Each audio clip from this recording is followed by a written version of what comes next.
And you heard her screaming, and you came out, and you saw her at the bottom of the stairs, her face a white blotch in the dim, her eyes black as holes. "What's the matter, Miss Kelly? For God's sakes, what's the matter?"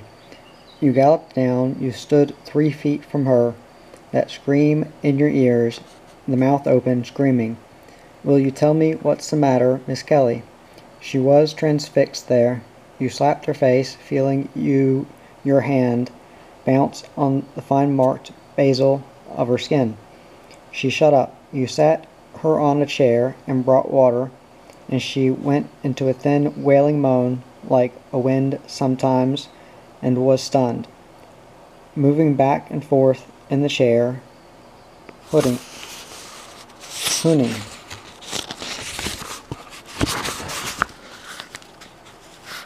"What's up with you, Miss Kelly?"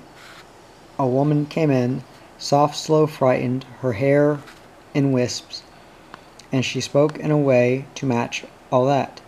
They just told her, "Rory, he's lying in O'Connell Street, riddled with bullets." You gaped at her, stiff, stony with the shock. "Not Rory, your friend, your great mate. God of love, not Rory Kelly." The old woman was talking, but there was no sense to it. Her face was pinched into a little white pear, and sagging in folds like its own wax image melting. Her eyes were fixed, and she kept on talking, muttering low and unintelligible. You looked at the woman, and the woman was looking at her. "You'll be all right when the shock passes." You left her, the both of them, and went up to your room, and looked out the window on the dirty backyards and all the slum picture, and thought of Rory Kelly, and in turn blamed the bloody English that cut him down, and Pierce, the stupid Gorm, for going ahead with the revolution when there was no hope, though Pierce before that was a hero to you, with the purpose of him in him driving him for years to free Ireland, and all them with him you cursed for stupid, half-baked maniacs. Connolly and Thomas MacDonagh, Joseph Plunkett, Sean MacDiarmada, and the rest of the provisional government of the Irish Republic. But there were others who would argue with you about that, and you knew there was some right in what they'd say, but the grief wouldn't let you admit that. What was Rory doing there in O'Connell Street? He was not with the movement, no more than you were. No man loved Ireland more, and no one wanted to see her independent more than he did. And you, but not with force. Force would gain nothing, and certainly not at this time when the Irish volunteers were all in confusion, and plans all arsiversy,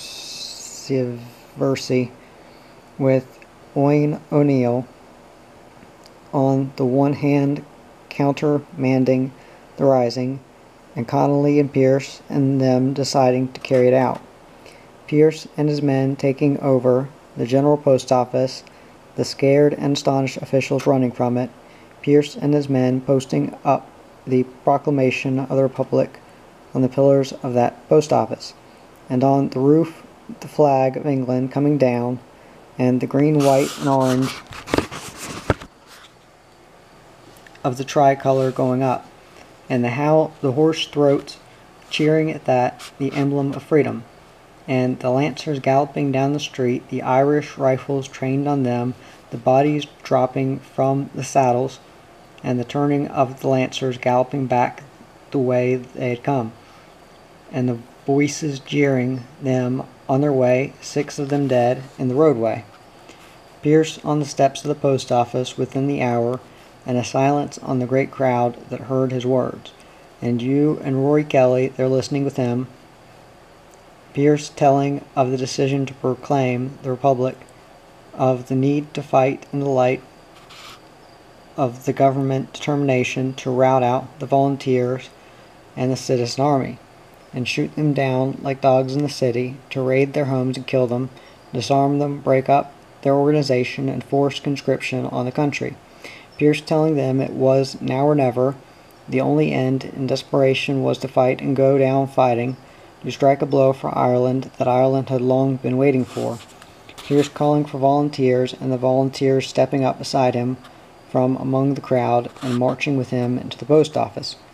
And you and Rory Kelly looking at each other in doubt, and Rory Kelly taking your arm and you going with him, and you and Rory watching the looters smashing windows and breaking stores and laughing in the face of Sheehy Skeffington, a man of peace and a great man, addressing them and begging them to keep order and leave off looting, and him going to Pierce, and Pierce sending soldiers to make them behave, and you and Rory walking in O'Connell Street up and down with the rest of the people, and watching Connolly's men at North Earl Street turning over with bombs the trolley car that went to Howth, and blowing it across the road to form the nucleus of a barricade to the post office. And in the evening of that Monday 2 days ago, in the street without traffic, you and Rory looking up to the roof of the post office, and a man up there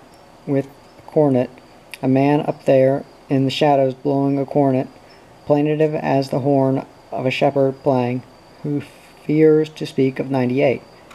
Now she was down there yelling for you, calling you above the shelling of the city.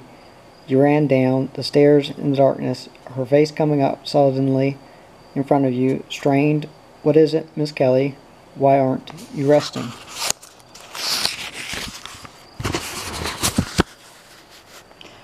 "I want you to bring poor Rory in. I'm lying there like carrion in the street. But Miss Kelly, it's a no-man's land, the street under shell from the Liffey. Snipers everywhere, and the bullets flying like hailstones, crisscrossing like rain. I'd not get 2 yards. Will you stand there and say that to me Rory was your friend, or was he your friend? Miss Kelly, you're upset, the shock, you've got to rest. I'll go get a doctor. Doctors are no use to me. I'm asking you, Peter Costello, as a man who'd lived in this house these 4 years, as a great friend of my son, to bring his body to me. Rory would have done it for you. She thinks you're a coward, that Rory doesn't matter that much to you. Rory's dead, and why should you be dead with him? Whatever Rory Kelly meant to her, and it was a great deal, no doubt, does she know what he meant to you?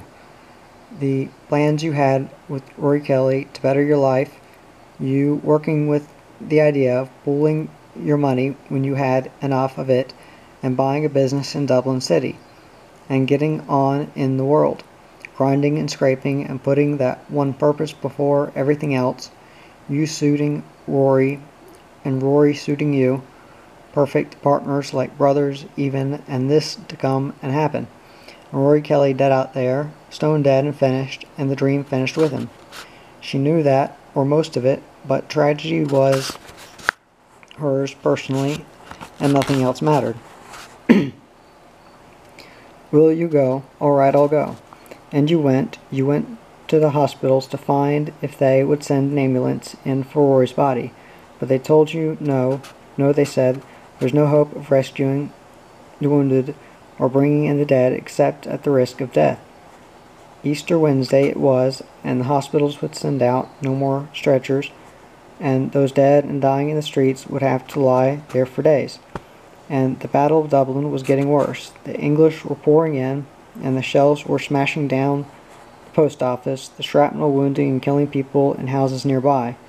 And over Beresford Place the shells were whining from the British warship in the Liffey, aimed at the white stone of the Liberty Hall and the headquarters of the Citizen Army, but shattering property and gouging up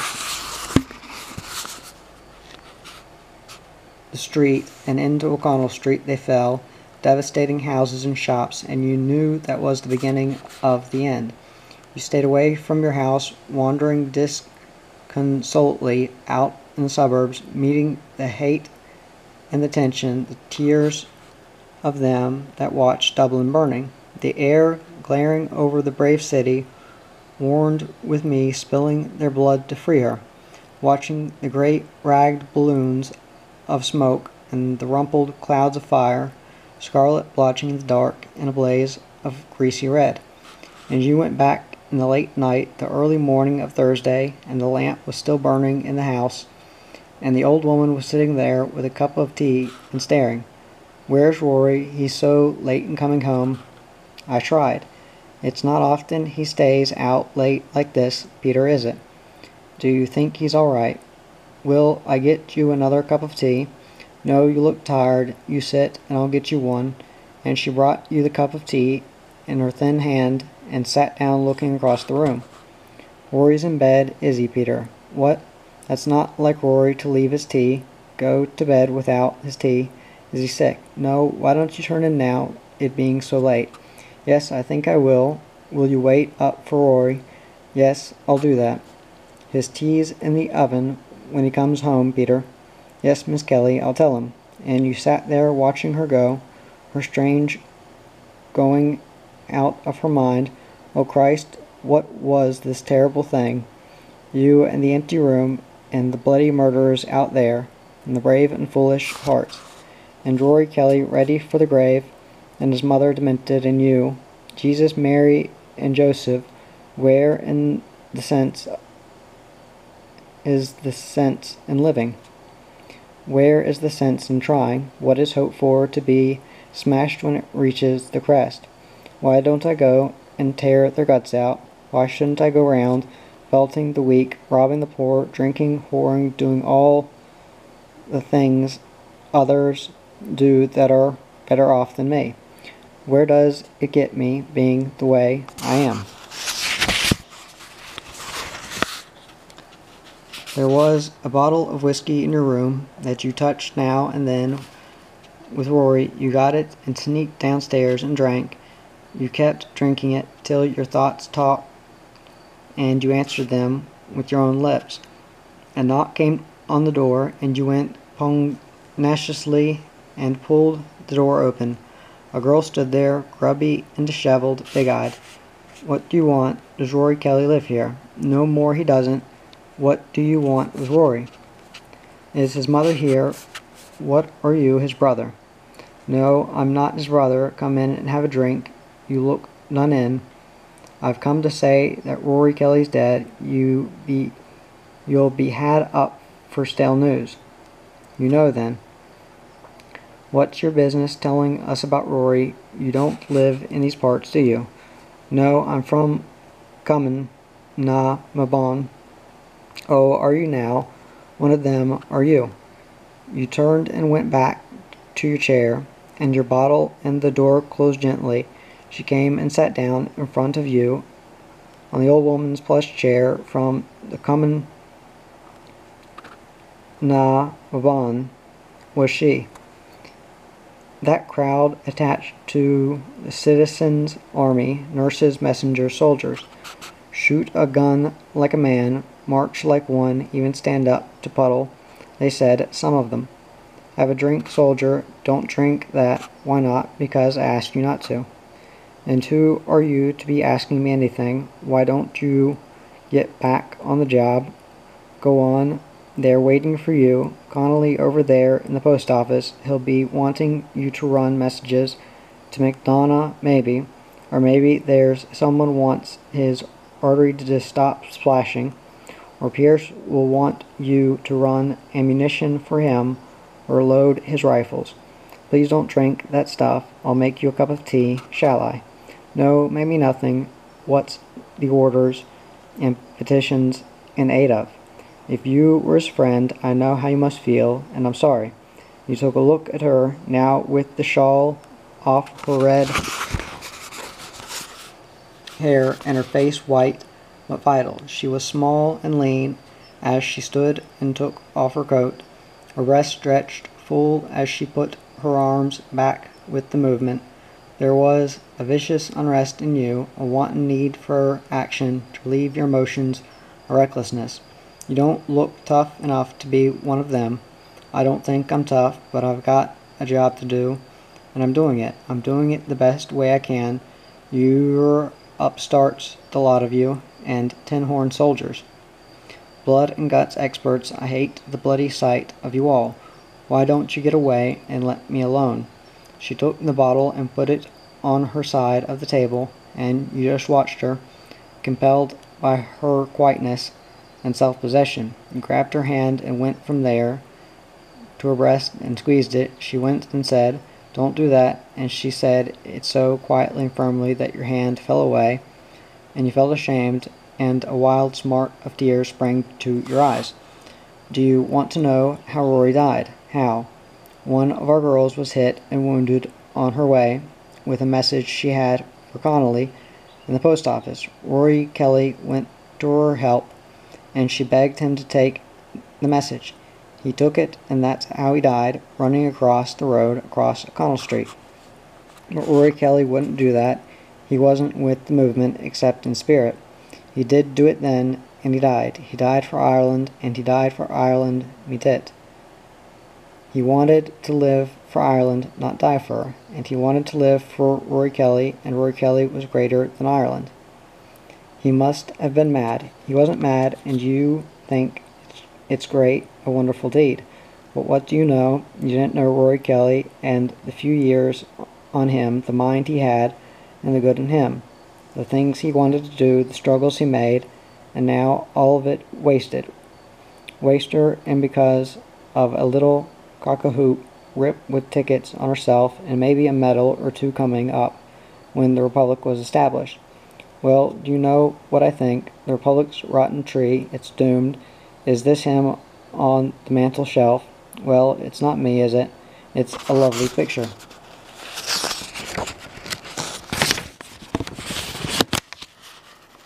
Maybe you'd like to give it to the biddy that killed him, just for remembrance maybe. And maybe when she looks at that smile of Rory's and that black hair, she'll know herself for one that never gave it a chance to go white. I was with her at the hospital, and she told me she was crying for him and the sight of him dropping in the street, and she wanted me to seek out his mother and tell her, and she made me keep promising that till she died. It took me hours to find the place. Died, did she? What was there now to say? Nothing, for the words were dead in you, nothing but to sit in the silence and put your head on your arms and on the table and wrestle with the pain in you, and feel the smeary vapors of the drink across your brows and the fierce anguish of your oppression. And she was around at your side with a hand on your shoulders and no words. The emotion was stronger than your embarrassment, and you were glad of her nearness, of her flesh and humanity, flinging an arm around her waist and bearing your head against her soft belly. "I'll make some tea now," she whispered. That was Elizabeth Killoran, and there was something about her as a woman that you had never known before. Thursday you thought of her, Friday you prayed to God she would live, that you would see her again. Friday and Dublin lousy with the British, 60,000 of them against 1,100 Irish, swarming about O'Connell Street, shot and shell, and Dublin burning. This was the death. Monday it began, Saturday it was finished. A week and the Irish Republic was finished. The tricolour came down in defeat, and the flag of England went up, and the carnage was over. The search parties fossicked the city in their policy of vengeance, mass arrest men and women in their thousands to the prisons of Scotland and England, and martial law came down. They shot Skeffington in the Portobello barracks, and they left him to crawl around the yard, breathing out his life, and it was half an hour before they finished him off with 2 more volleys. But Sheehy Skeffington, that good man that had nothing to do with the rising, was against the revolution. It was that English murdering hound, Captain Bowen Colthurst, that forged papers saying he was a ringleader. They put Pierce up against the wall this morning and shot him, and Clark and McDonough too. Pierce said, "I'm happy. This is the death I should have asked if God had given me the choice of all deaths, to die a soldier's death for Ireland and for freedom." MacDonough said, "I have been actuated by only one motive, the love of my country, the desire to make her a sovereign state. I'm ready to die, and thank God I died in so holy a cause." 15 minutes to try MacDonough. They kept his wife from him and his children and refused to let him send a message to them. They've shot Joseph Plunkett, Michael O'Hanrahan, Edward Dolly, and Willie Pierce. O'Hanrahan said, "In a few hours I shall be with my God, where I will plead the cause of my beloved Ireland." Joseph Plunkett, the scholar and poet, they put Major John McBride against the wall and faced him with 12 rifles, and he fell, and there was no mark on him, the white paper still pinned clear on his chest over the heart, and the priest wondered until he turned him over and saw the back of his head blown away. 10 blank cartridges and 2 explosive bullets, and the bullets went through McBride's eye at point-blank range. Sean MacDiarmada and James Connolly, they died this morning. MacDiarmada said, "The cause for which I die has been rebaptized during the past week by the blood of as good men as ever trod God's earth, and should I not feel justly proud to be numbered amongst them." James Connolly they carried on a stretcher. He couldn't stand. They fixed him in a chair and shot him. His body they threw among the other dead in a common trench and covered them with quicklime. But never mind, we didn't do it today, but there's tomorrow yet, and if we don't do it tomorrow, there's next year and next century. There's no dirty savage from across the water will ever get the back of this nation down. Yes, they talked sense, and they talked rubbish, and you heard them and didn't hear them.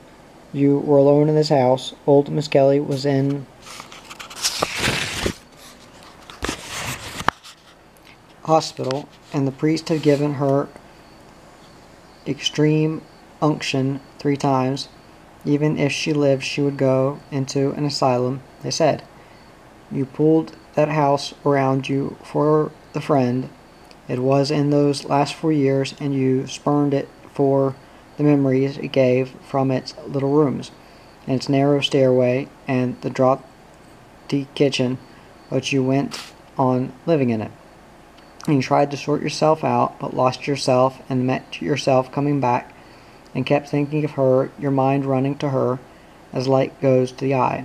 Elizabeth, that understanding one, the calming way with her, the one you insulted and abused, and who stood there knowing why. The courageous one and the beautiful one, with the red rope of hair, plaiting down her back like the tail of a stingray, the rope of red hair. She was the one you wanted, and you went looking for her all the time, fearing, even knowing in your fear, that she had been given a sentence with thousands of others, and deported with them to the jails of Scotland or England. Or dead was she. Go to that council, go to the Conminiban. I'm looking for a girl called Elizabeth Gillerin. Do you know where I'll find her? There is no Elizabeth Gillerin. But she was one of you. We know nothing of her. That's what they said, tighter-lipped than a cockle, prickling with suspicion. Why would they tell you, even if they knew? But maybe they were truthful. Maybe Elizabeth Gillerin was a name, and not a girl. Go to the police, but don't tell them she was one of the Conminiban. Let's have her name and description.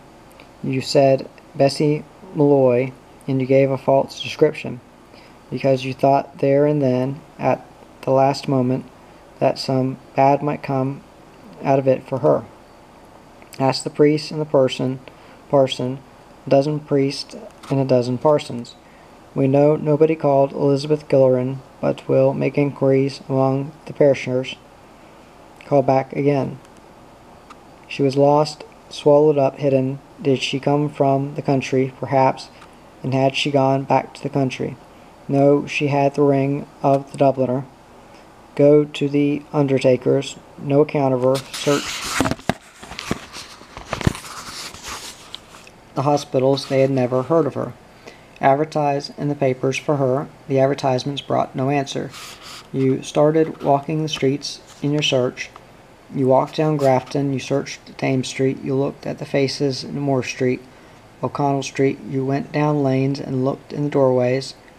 You footed Princess Street, Abbey Street, and the four courts, pounding the streets of Dublin, the park, the quays, and the bridges over the Liffey, and seeing sometimes a face that lifted your heart, a figure that sparked your blood, but only left you heavy with disappointment. Next night and day, Saturday and Sundays, whenever you could, you looked for her, riding trolley cars, asking the Jarvies, hanging around the railway stations, for this joy that came in a night became in those few hours supreme in your life, and then went out of your life like a visitant of not of this world. Miss Kelly died, and you buried her, just you and a priest there at the graveside, and you came back to the house, dispirited, and wondered if you could go on living there.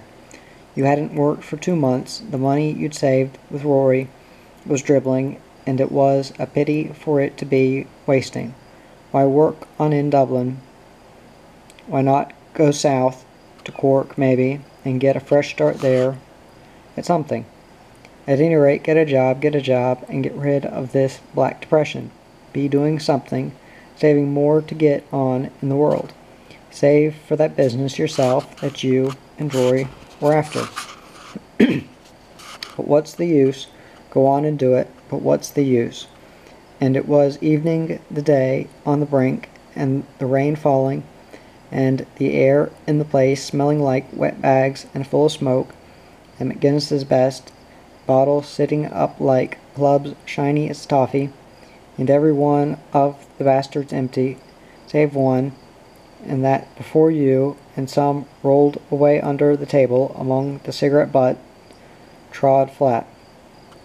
You coming out of drunken sleep on the floor, your tongue like a wad of flannel, your head kicking, and seeing all that, and feeling in waves that shame and hopelessness of your dejection. The knock came to the door, and you said, "If that's you, James Dempsey, you can go to hell.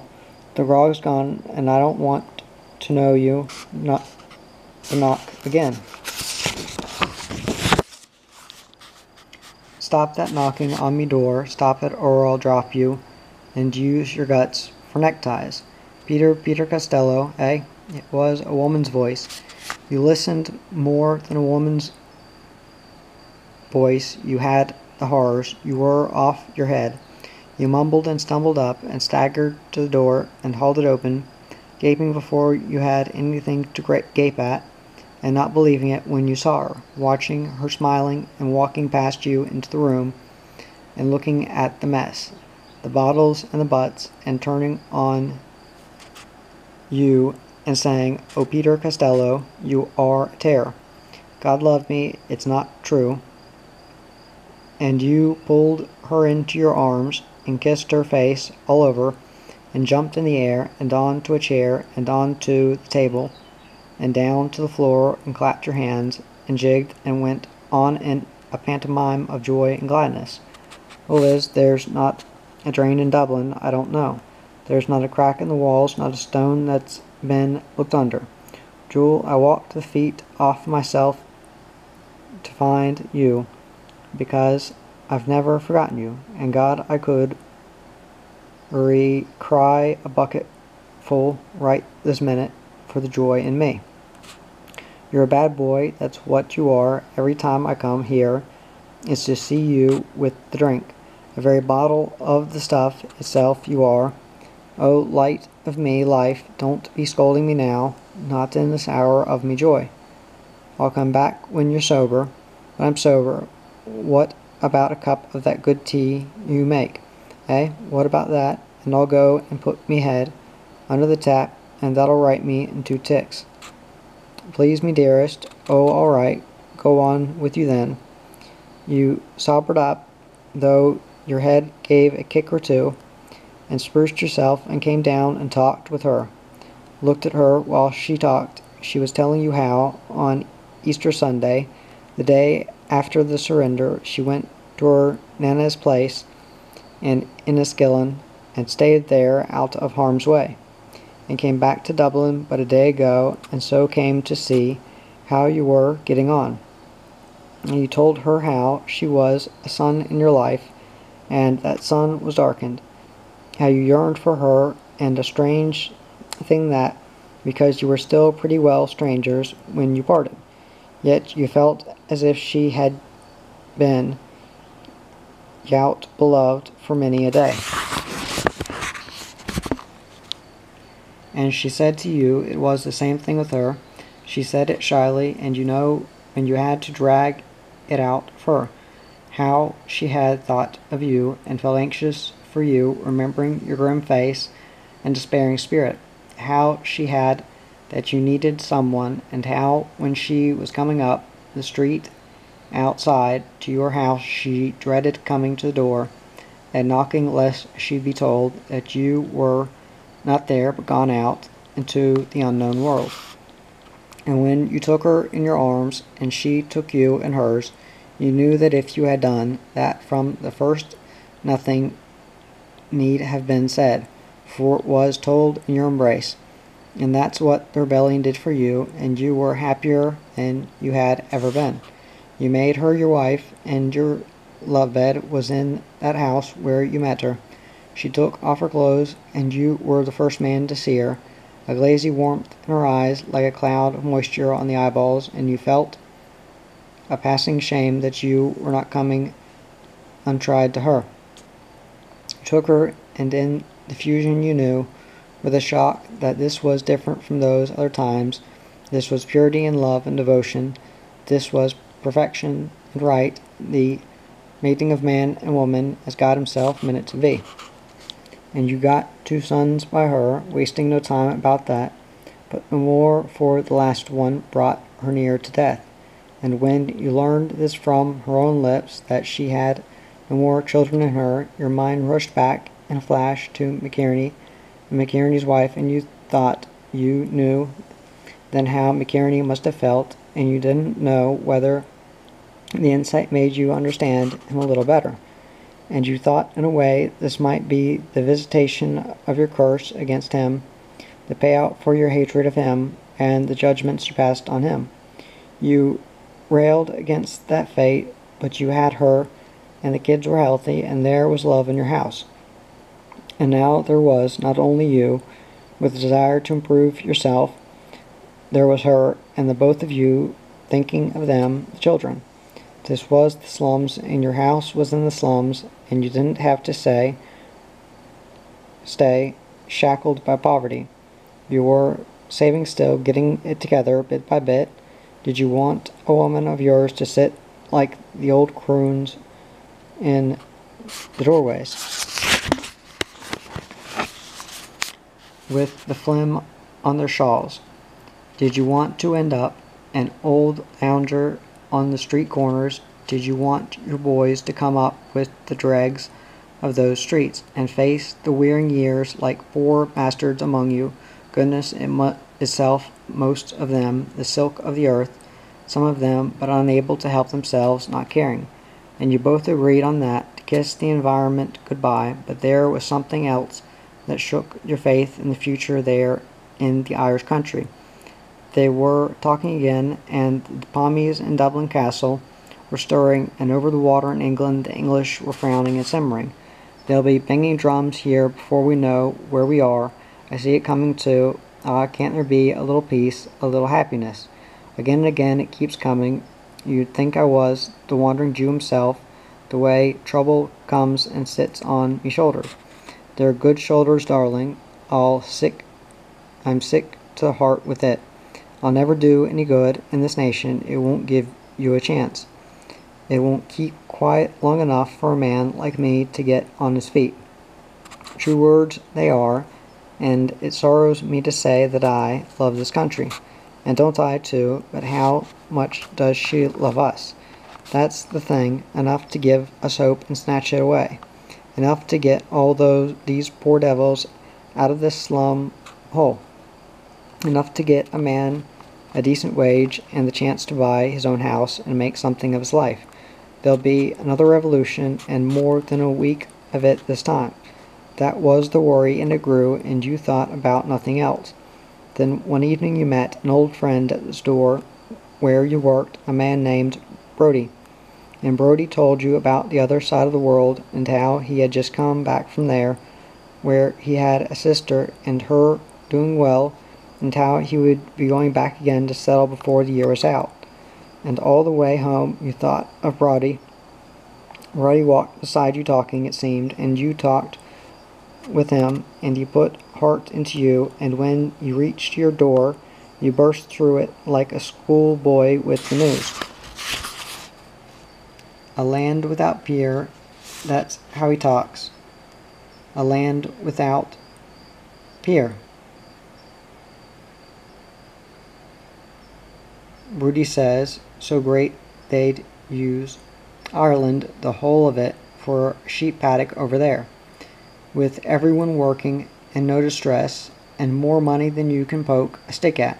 Gold in the streets, he says, and that, me darling, is where we're going.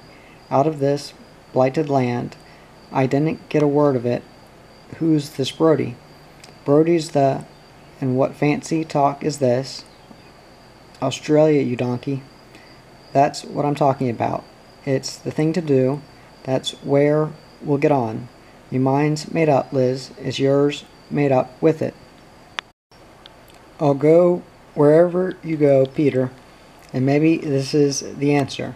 Sure, it's the answer. We'll put what money we've got into the trip, and we'll forget everything here and make a start there. And it's there, I'm sure, a man will get ahead of himself at last. Oh, Peter, I can't believe it. Have we got enough money? Can we get away? When do we go? I'll go down and see the shipping people tomorrow. And that was that. You paid your fares and owed no man anything. And the day came when you were on the boat with a little money in your pocket and no belongings to speak of.